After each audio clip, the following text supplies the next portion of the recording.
नमस्कार, मेरो नाम दीपक हो। आज म राज्य निर्माण र राष्ट्र निर्माणको बारेमा केही कुराहरू गर्नेछु। सुरुमा राज्य निर्माणको कुरा गरौँ। राज्य भनेको समाजको विकसित स्वरूप हो। मानिसहरूले मानव सभ्यताको विकास सँगसँगै विकास र अवलम्बन गरेको एउटा राजनैतिक प्रणाली हो। यस्तो राजनीतिक प्रणाली अथवा राजनीतिक इकाइका केही आधारभूत तत्त्वहरू हुने गर्दछन्। भूगोल, जनता, सार्वभौम सत्ता, सरकार तथा अन्तर्राष्ट्रिय मान्यता र पहिचान यी तत्त्वहरू हुन्। यिनै तत्त्वहरूको सबलीकरण, सुदृढीकरण र विकास नै राज्य निर्माण हो। राज्य निर्माण भनेको राज्यलाई राजनीतिक संस्कारयुक्त बनाउने, आर्थिक रूपमा समृद्ध स्वतन्त्र बनाउने र सामाजिक रूपमा सामाजिक विकृति विसङ्गतिहरूको अन्त्य गर्ने अथवा सभ्य समाजको निर्माण गर्ने काम चाहिँ राज्य निर्माण हो। राज्य निर्माण भइसकेपछि अथवा राज्य निर्माणले चाहिँ राज्यलाई परनिर्भरताबाट मुक्त गराउँछ। राज्य आफ्ना नीति कार्यान्वयन गर्न स्वतन्त्र र सक्षम बन्छ। राज्य चाहिँ सामाजिक रूपमा समृद्ध बन्छ, आर्थिक रूपमा समृद्ध बन्छ। यसरी हेर्दा राज्य निर्माण भनेको राज्यको विकास गर्ने कार्य हो। राज्यका संस्थाहरू भनेको कार्यपालिका, व्यवस्थापिका, न्यायपालिका, त्यस्तै गरी अन्य लोकतान्त्रिक संस्थाहरूको सबलीकरण गर्ने काम हो। तिनीहरूलाई चाहिँ एक अर्काले हस्तक्षेप नगर्ने र आफ्नो काम चाहिँ स्वतन्त्र रूपमा गर्न दिने काम पनि राज्य निर्माण हो। राज्य निर्माण भनेको नागरिकहरूको हक र हितको संरक्षण, मानव अधिकारको प्रवर्धन र मानव विकास गर्ने काम हो।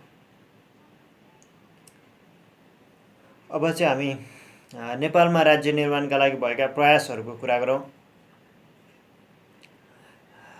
नेपालमा राज्य निर्माणका लागि भएको पहिलो प्रयास अथवा सबैभन्दा महत्त्वपूर्ण प्रयास चाहिँ हाम्रो नेपालको एकीकरण, आधुनिक नेपालको निर्माण हो। त्यसपछि हामीले विभिन्न शासन प्रणालीहरूको अवलम्बन गऱ्यौँ। यो पनि विकासको लागि नै हो। त्यस्तै गरी हामीले विगतमा राज्य केन्द्रित अर्थव्यवस्थाबाट आर्थिक चाहिँ उदारवादको नीति अवलम्बन गरेका छौँ। त्यस्तै गरी राज्यलाई चाहिँ विभिन्न राजनैतिक र प्रशासनिक इकाइहरूमा विभाजन गरियो। हाल हामी सङ्घीयताको अवलम्बन गरिरहेका छौँ, अभ्यास गरिराखेका छौँ। राज्यले नागरिकहरूको चाहिँ हक र अधिकारलाई व्यापक रूपमा प्रोत्साहन गरिराखेको छ। अहिले चाहिँ हाम्रामा धेरै सङ्ख्यामा मौलिक हकहरूको व्यवस्था छ। त्यो बाहेक के छ त भन्दा हामीले अन्तर्राष्ट्रिय सम्बन्धलाई प्रगाढ बनाउँदै लगेका छौँ, अन्तर्राष्ट्रिय सम्बन्धलाई विस्तार गर्दै लगेका छौँ। हाम्रोमा चाहिँ लोकतान्त्रिक संस्थाहरू, यिनीहरूको सबलीकरण गर्ने विषयले महत्त्व पाएको छ। संविधानले नै विभिन्न खालका चाहिँ संवैधानिक परिषदहरूको व्यवस्था गरेको छ, संवैधानिक निकायहरूको व्यवस्था गरेको छ। कार्यपालिका, व्यवस्थापिका र न्यायपालिका बीच शक्ति पृथकीकरण, सन्तुलन र नियन्त्रणको व्यवस्था छ। शिक्षा, स्वास्थ्य आदि जस्ता कुराहरूलाई चाहिँ राज्यले क्रमशः निःशुल्क गर्दै लैजाने र राज्यले चाहिँ तिनीहरूको जिम्मा लिने नीति अङ्गीकार गरेको छ। यी चाहिँ हाम्रा राज्य निर्माणका लागि भएका प्रयासहरू भए। यी बाहेक चाहिँ हामीले चाहिँ प्रशासन संयन्त्रलाई सेवा प्रदायक संयन्त्रको रूपमा विकास गर्ने नीति अङ्गीकार गरेका छौँ। नयाँ सार्वजनिक व्यवस्थापन, न्यू पब्लिक म्यानेजमेन्ट, नयाँ सार्वजनिक सेवा, न्यू पब्लिक सर्भिसका अवधारणाहरूलाई हाम्रो प्रशासन संयन्त्रले अवलम्बन गरिराखेको छ। हाम्रो शासकीय प्रणाली चाहिँ सुशासनका सिद्धान्तहरूलाई आत्मसात गरेर सञ्चालन गर्न खोजिएको छ। यिनीहरू चाहिँ हामीले राज्य निर्माणका लागि गरेका प्रयासहरू भए। अब चाहिँ हामी राष्ट्र निर्माणको बारेमा कुरा गरौँ। राष्ट्र भनेको मानिसहरूको समूह हो। यस्तो समूहलाई जाति, भाषा, धर्म, उत्पत्ति, संस्कृति जस्ता कुराहरूले बाँधेर राखेको हुन्छ, भनेको एकत्रित गरेको हुन्छ। यसरी मानिसहरूलाई एकत्रित अथवा सामूहिक बनाउने जुन आस्थाका विषयहरू हुन्छन्, तिनीहरूलाई मजबुत बनाउने काम नै राष्ट्र निर्माण हो। अर्को शब्दमा भन्नुपर्दा मानिसहरूको भावनात्मक एकता स्वतःस्फूर्त रूपमा आउने जुन एकताको विषय हुन्छ, तिनीहरूलाई चाहिँ मजबुत बनाउने काम, प्रगाढ बनाउने काम नै राष्ट्र निर्माण हो। वर्तमान समयमा राज्य चाहिँ राष्ट्र निर्माणको सबैभन्दा महत्त्वपूर्ण आधारको रूपमा रहेको छ। यसरी हेर्दा राज्यभित्रका विभिन्न धर्म, जाति, संस्कृतिका नागरिकहरूलाई चाहिँ एकीकरण गर्ने काम चाहिँ अथवा एकत्रित गर्ने काम, एकताबद्ध गर्ने काम चाहिँ राष्ट्र निर्माण हो। राज्यका सम्पदा, प्रतीक र चाहिँ पहिचानका रूपमा रहेका विषयहरूलाई चाहिँ सुसंरचना गर्ने र विकास गर्ने तथा संरक्षण गर्ने काम नै राष्ट्र निर्माण हो। अब हामी नेपालमा राष्ट्र निर्माणका लागि के प्रयास भएका छन् त भन्ने बारेमा कुरा गरौँ। हाम्रो राज्यको नीति अन्तर्गत नै भनिएको छ कि विभिन्न जात जाति धर्म भाषा र संस्कृतिका मानिसहरू बिचको सहिष्णुता सद्भाव र ऐक्यबद्धता नै हाम्रो राष्ट्रिय एकता प्रवर्धनको आधार हुन्छ। त्यो बाहेक हामीले धर्मनिरपेक्षताको नीति अवलम्बन गरेका छौँ। यसबाट सम्पूर्ण धर्मका मानिसहरूलाई चाहिँ राज्यले सम्मान गर्न खोजेको छ। सम्पूर्ण धर्मावलम्बीहरूको मुख्य चाडमा चाहिँ राज्यले बिदा दिने अभ्यास अङ्गीकार गरेको छ। हामीले बहुभाषिक नीतिलाई अवलम्बन गरेका छौँ। एकअर्काको संस्कृतिलाई सम्मान गर्ने र चाहिँ सांस्कृतिक विविधतालाई चाहिँ आत्मसात गर्ने हाम्रो नेपाली समाजको मौलिक विशेषता हो। यो बाहेक हामीले चाहिँ पछाडि परेका वर्ग क्षेत्रका मानिसहरूलाई चाहिँ राज्य प्रवाहको मूल प्रवाहमा प्रवाहीकरण गर्नका लागि समावेशीकरणको नीति अङ्गीकार गरेका छौँ। राष्ट्र निर्माण एउटा व्यापक विषय हो।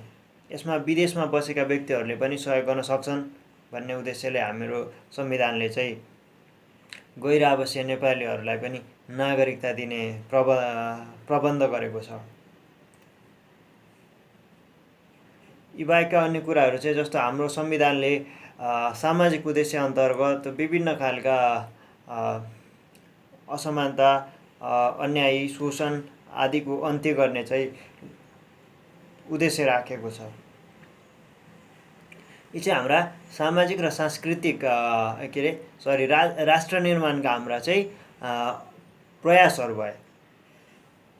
अब चाहिँ हामी राष्ट्र निर्माण र राज्य निर्माण बिच के फरक छ त भन्ने कुरा गरौँ।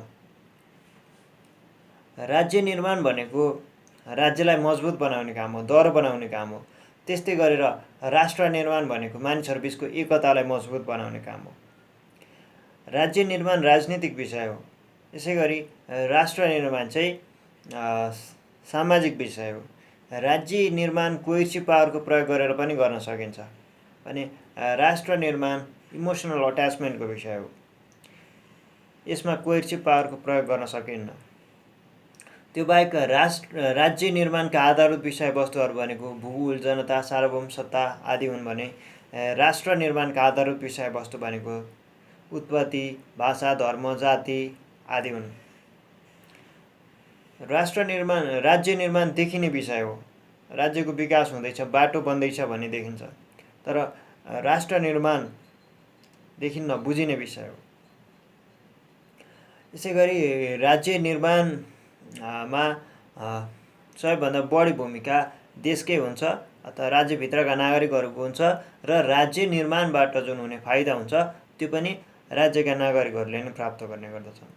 तर राष्ट्र निर्माणमा राज्य बाहिरका व्यक्तिहरूले पनि सहयोग गर्न सक्छन् र यसको फाइदा पनि राज्यभन्दा बाहिरका व्यक्तिहरूले पनि लिन सक्छन्। त्यो बाहेक चाहिँ राज्य निर्माणबाट राष्ट्र निर्माणमा सहयोग पुग्ने गर्दछ। तर राज्य निर्माण हुँदैमा राष्ट्र निर्माण हुन्छ भन्न सकिन्न। यसरी मैले आज राज्य निर्माण र राष्ट्र निर्माणको बारेमा केही कुरा राखेँ। हामीले स्पष्ट रूपमा बुझ्नै पर्ने कुरा चाहिँ के हो भने राज्य निर्माण भनेको राज्यको विकास गर्ने काम हो भने राष्ट्र निर्माण भनेको मानिसहरू बिचको एकीकरण कायम गर्ने काम हो। तपाईलाई मैले भनेको कुराहरूमा कुनै सुधार गर्नुपर्ने कुरा छ अथवा मैले भनेको कुराहरूमा कुनै चाहिँ तपाईलाई लाग्छ सुधार गर्नुपर्छ भन्ने लाग्छ भने कृपया कमेन्ट गरिदिनु होला। धन्यवाद।